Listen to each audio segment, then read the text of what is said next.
through an introduction to Photoshop, and I am going to show you how to open an image. It's pretty straightforward. Go to File, along your menu bar. This is what's called your menu bar. So you go to File, Open, find your picture, which in my case is on my desktop. Just click on that and open up. Now, this picture that I'm using, I have got from unsplash.com, and they provide high resolution images for you to use. Now, you can only use them, of course, if it's for a non-commercial purpose, which this is. I'm not making any money out of this. I'm just doing this for your benefit and for mine as well. So that's the reason I can do this. So my picture is now opened. On the left-hand side, you will see a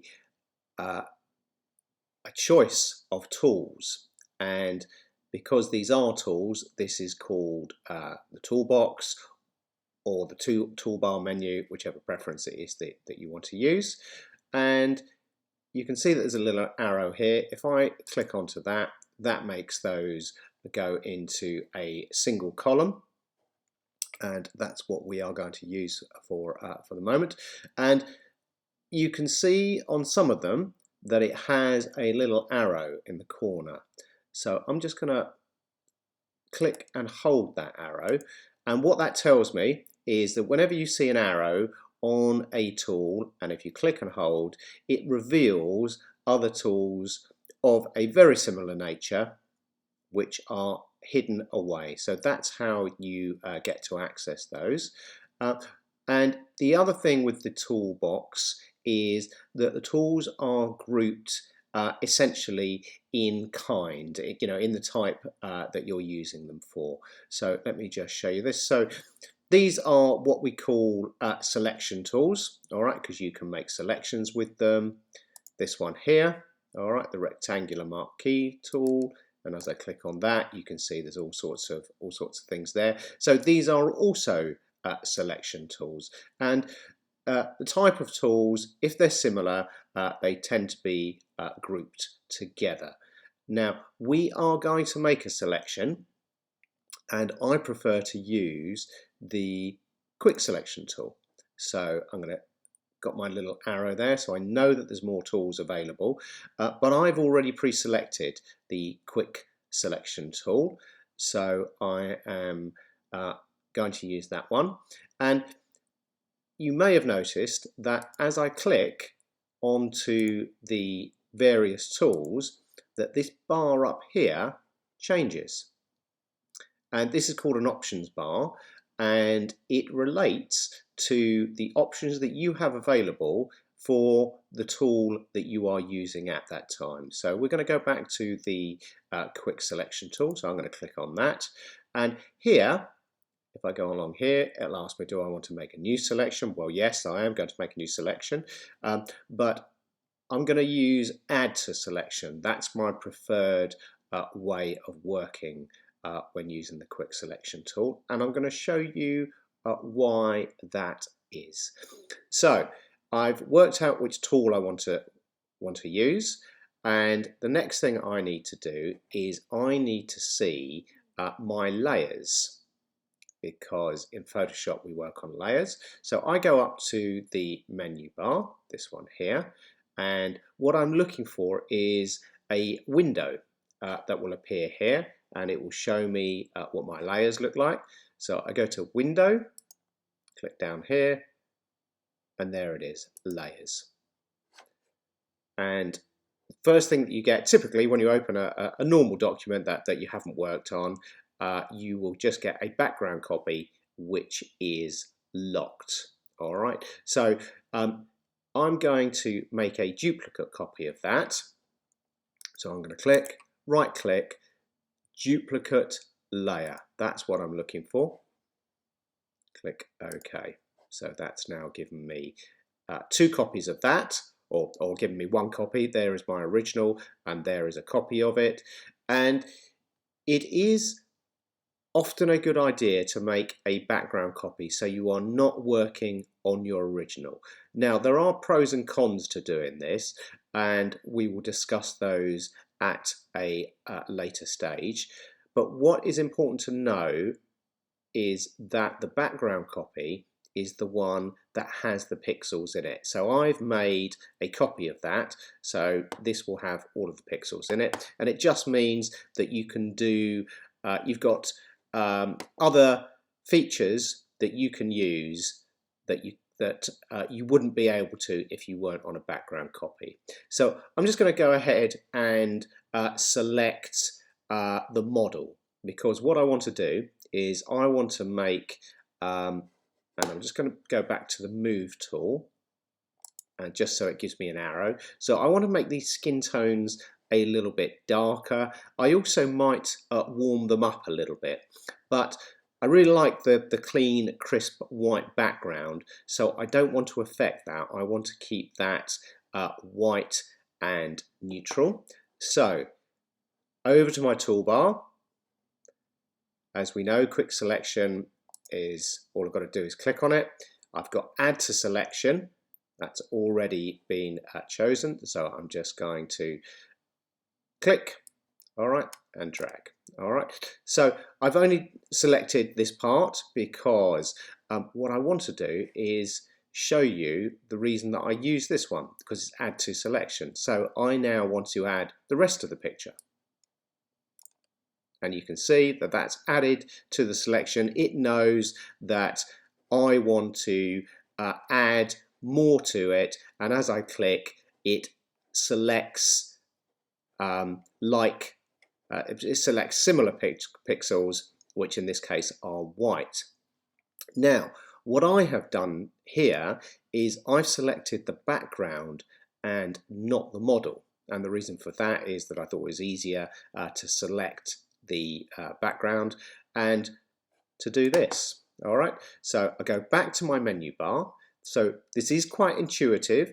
Now I have made a select or a selection, so I click on to the select, all right, and I click inverse. So we'll see what happens. All right, so as I click on inverse, it has reversed that, and now it has selected the model, leaving the background clear. And as you know, that's what I want, because I want the background to remain clean and white and neutral and crisp. So let's have a look and see what changes we can make to this. So the first thing that I'd like to do with this picture is I would like to make these skin tones a little bit darker. That all looks a little bit bright to me. So I'm going to go back up to my menu bar. Now what I need is a layer, and in particular I'm looking for a new adjustment layer, because I want to make an adjustment to the selection which I have just made. Now don't forget, the selection is the area within the marching ants. So I'm going to just come down to here, and I'm going to go to curves for that. Click OK. I'm just going to move that dialog box out of the way, and I'm going to put my cursor in the middle of this, square. I'm going to put it somewhere in the middle, and I'm going to pull down just to make that a little bit darker.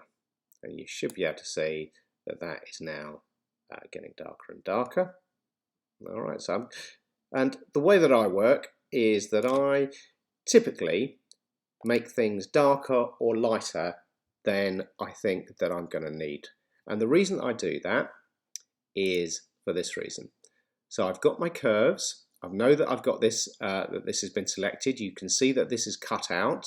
You can see that the white is in the shape of the model. So what I can now do is adjust the fill or opacity. So that's where we came in. And what I want to do is I just want to make that a little bit darker. All right, so I think probably about there. I don't want to overdo it. So that is that's help with that. Now the other thing I would like to do with regards to this is I would like to see if I can warm the skin tones up a little bit. So come down to here, or in fact I'm going to go to I'm going to do this. I'm going to go to layer, and I'm going to go to new adjustment layer, and I want to add a photo filter. So it's an adjustment layer, come across, come down to the photo filter, click OK. Alright, now this opens up another dialog box, and what you should be able to see immediately is, and I'm going to turn this on and off so you can see it. Alright, so you can see that that has warmed his skin tones up very nicely. Alright, so that was before, that's after, and let's have a look. So we've got a warming filter there. Let's see what that looks like.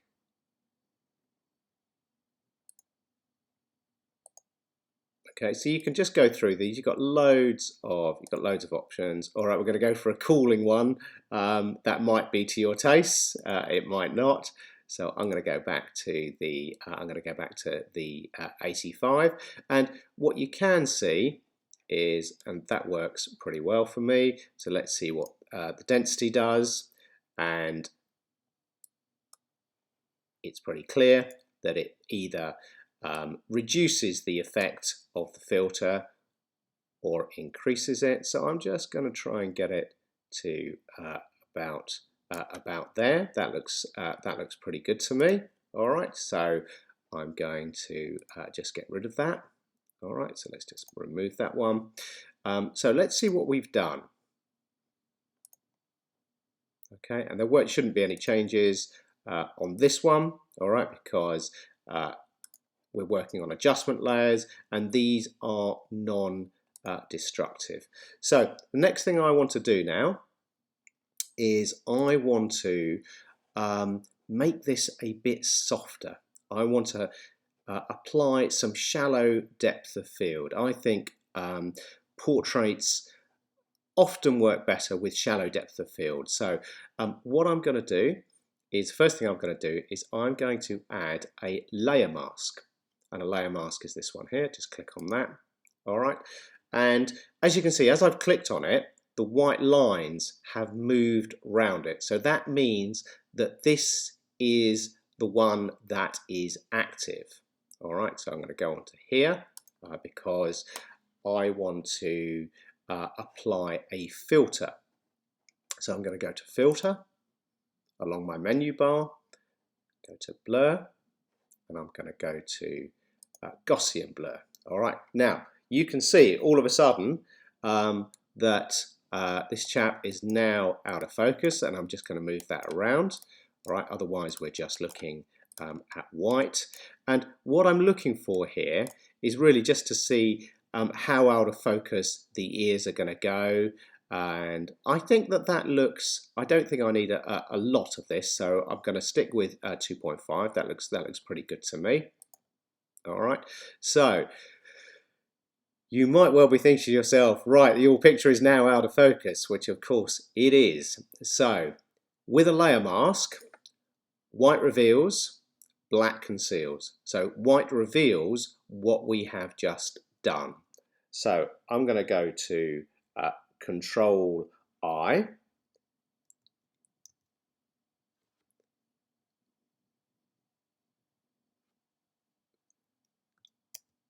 Okay, that was not Control I, that was Command I because I'm working on a Mac. If you're on a PC, then it will be Control. So we're now back to where we were.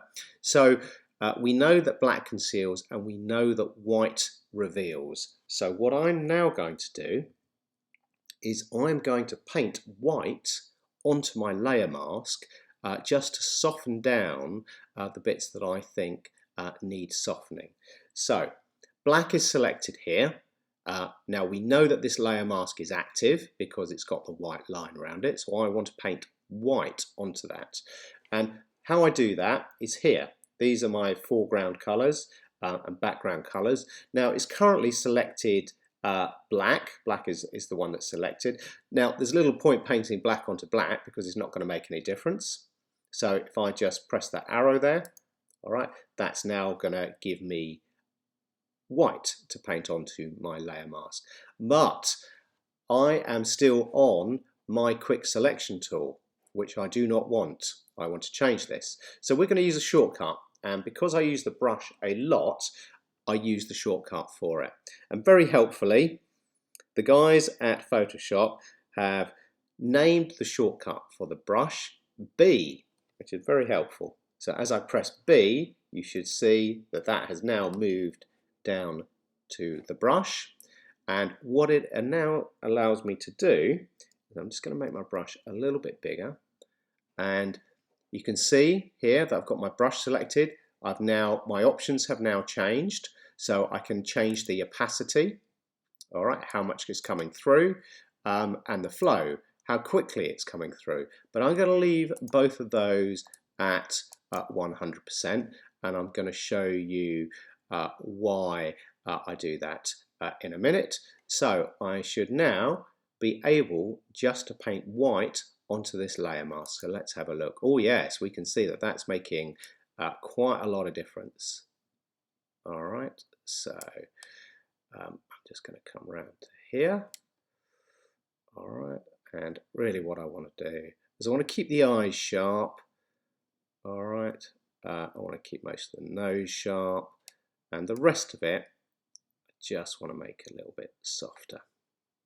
All right, so I'm just going to bring all of that, and because the background is white, it will not register whether it's in focus or not. So I'm just going to do all of that.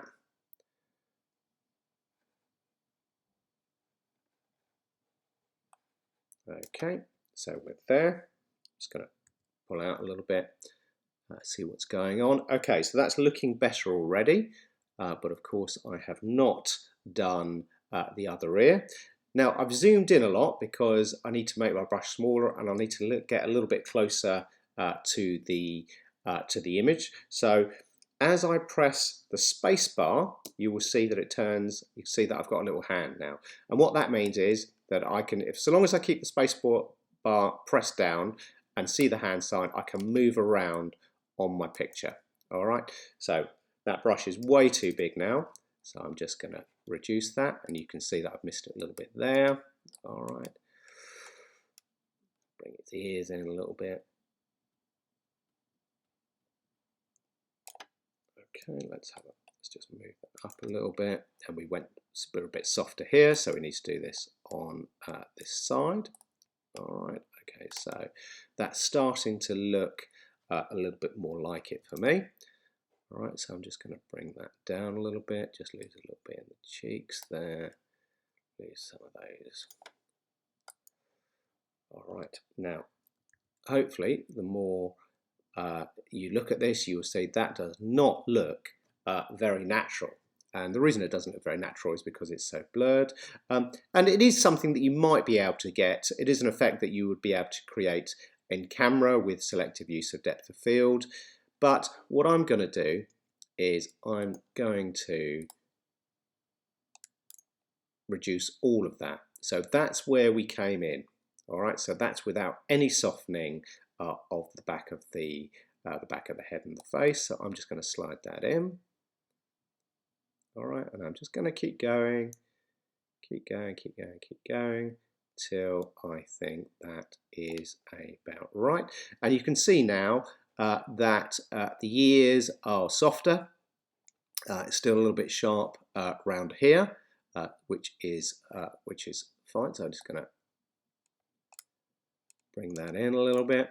All right, and really what I want is I want the focus to be around the eyes, all right, and on the nose a little bit, and I just want to lose a little bit on the chin. So this is where I want the focus to be, and I think that looks stronger already. So I'm going to just pull out a little bit there, and that starts to look pretty natural to me. Now, of course, these things are subjective. All right, you might think that it's a little bit too much, and this is the reason that I always do more than I need, and then I can add a little bit more or take a little bit less out, and that looks pretty good to me. All right, I'm happy with that. So now we have worked on layers, and this retouching is completely non-destructive, and what that means is that the original remains intact. So let's have a look, see what it looks like. All right, so this is where we came in. This was our starting point. Now you can see, hopefully you can see that the ears are getting sharper by turning that on and off, but that is quite subtle. There we've got that little bit of warmth just to warm the skin tones up a little bit. And here we've just darkened the face down, and I think that creates a little bit more impact than when I originally saw it. So just to recap, these are your tools. When you see an arrow, press and hold, and it will give you a range of other tools. Most of these have an arrow which you can click on to reveal more hidden tools that, depending on what it is that you want to do, will enable you to select things in a different way. Toolbar, option bar. As I click on, let's click on something else. Let's click on the clone stamp. All right, clone stamp tool. You can see that this has now changed because I need different options for that particular tool. Here is our menu bar. And one of the things that I can do, rather than turning the layers off, to show you a before and after, I can simply go to Window. I can go to History, and here is a list of all the actions or all the processes that I have made.